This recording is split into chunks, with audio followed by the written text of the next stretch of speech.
Well, you know, if you don't want the government to listen in on your conversations, you may soon have to talk. Do you think it's a long list or a short list? What's that? The people that don't want don't want it would be a pretty long list to be my guess. But you're going to have to talk very quietly, Dan, because at airports, border crossings, they are installing high-definition audio monitoring equipment, apparently. It's been reported that the Canada Border Services Agency wants to eavesdrop on international travelers and employees at airports.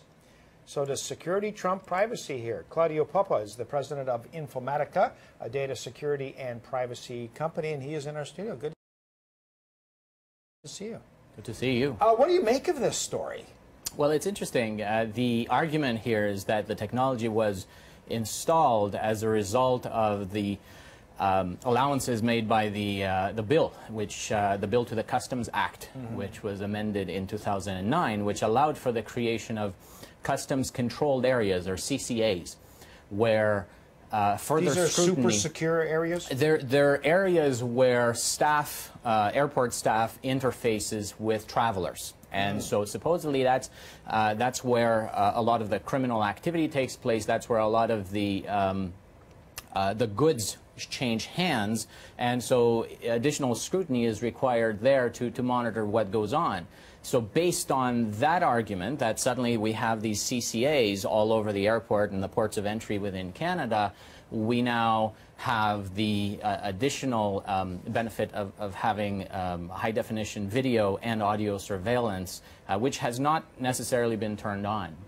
Is this novel? Are airports everywhere doing this? Are we behind, or where do we measure up here? Well, there is video surveillance in practically all airports, as we know. The addition of high-definition video surveillance, and especially audio surveillance, is a controversial point, and one that the privacy commissioners have already commented on and said, well, first of all, where's the privacy impact assessment that goes along with the installation of this new technology? And what could possibly warrant the eavesdropping on not just staff, but travelers who may have personal conversations within those areas? Yeah, the employees must feel, though, particularly vulnerable here because that's their environment. That's where they work every day. They befriend people at work. They have private conversations. They talk about their family life. I mean, I'm sure airport employees are not going to be happy with this. They certainly won't, and the unions likely won't either. The argument is that it's a human rights issue, and obviously when employees are hired, they do sign a variety of documents that say don't do the wrong thing and don't steal information or don't steal goods or don't participate in contraband and so on.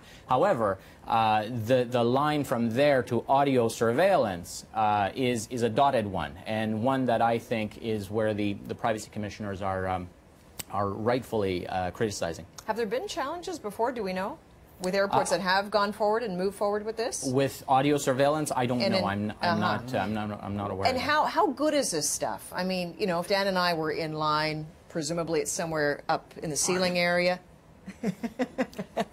I think this guy's a jerk. I mean, you can't say that. That's actually an excellent question, and that's really where the failure in due process has come in, where the Treasury Board Secretariat that governs the Canadian the government security policy and also dictates the fact that there needs to be some kind of a privacy impact assessment performed to demonstrate that there isn't an infringement of Canadian privacy rights. That has not been done. It has not been submitted to the federal privacy commissioner, and so we don't know whether this technology is any good or whether it's too good or whether it's so good that it actually impacts on everyone's privacy in the entire airport. So we know nothing about this technology or the procurement process. But if the government is really concerned about this and obviously targeting the criminal element far more than espionage perhaps or terrorists, it's the criminal element. We have a problem with guns coming to the country, with drugs coming to the country.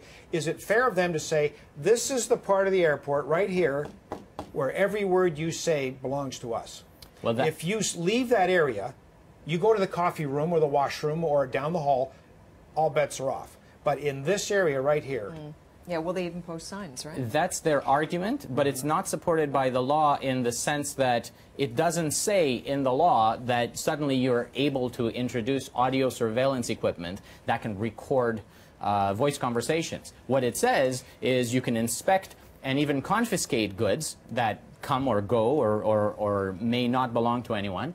But beyond that, to record the conversations of citizens, of travelers, of staff, that is not mentioned in the bill or in the law. I have to ask you another question. If you do say something that may be interpreted as, you know, maybe terrorist activity or whatnot, even if you're joking with someone in line, you're not aware maybe that you're under that area of surveillance, what's the next step? Would they take you into a room, interrogate you? I mean, how would this unfold? They have the right to do anything they want within those CCAs, within those customs controlled areas. And that's the argument here, and that's kind of the concern, because you might have kids that are joking around about these things. You might have individuals who may be misinterpreted as discussing, maybe they have a strong accent and it sounds like they're saying the word terrorism or bomb or something. The issue is that the audio surveillance is not supported by anything that we know, and never mind the fact that no one was privy to the fact that this was coming. Although this technology, it looks like it started being implemented in 2008, which actually preceded the 2009 amendment of the law. So that's a little bizarre. I'm not a lawyer, so I can't comment on that. But the fact is, no pains were taken to say, hey, within these CCAs that we're introducing, we also reserve the right to introduce audio and high-definition video surveillance equipment. That was not done, so we're not exactly sure why that's in place. And so I'm coming from a security background, and I'm always for more security for citizens, for employees, for travelers, and I care about safety, and I'm certainly a champion of all these great causes, but when it comes to we have to look for balance. Yes, and when it comes to eroding the public's trust, I question whether that's the right strategy. Claudiu Popa is the president of Informatica. Good to see you, sir. Thanks very much. Thank you.